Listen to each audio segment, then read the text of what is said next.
This video guides you through the most commonly used controls you need to communicate and participate in any Google Meet meeting. The main controls are located at the bottom of your screen. To mute or unmute yourself, click the microphone icon. To change your mic or speaker, click the arrow next to the microphone icon. Here, you can select a different microphone or speaker from the drop-down menus.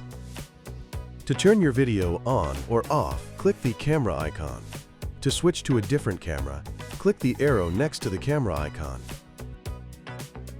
To share your screen, click the Share Screen icon. You can choose to share a specific Chrome tab, a specific window, or your entire screen. To interact with others, click the Send Reaction icon and select and send a reaction.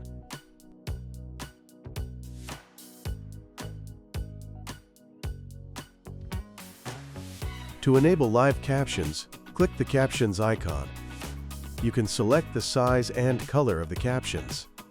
You can also click Caption Settings to select the meeting language and choose whether you'd like the captions to be translated into another language.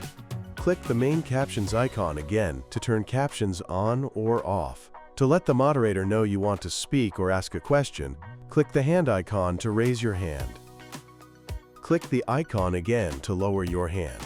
Click the chat icon to view in-call messages and to send messages to all participants. Lastly, click the Activities icon to find tools for interaction, like Q&A and polls. You can use Q&A to ask questions without interrupting the speaker, or use polls to vote on topics. For more help, visit the Google Meet Help Center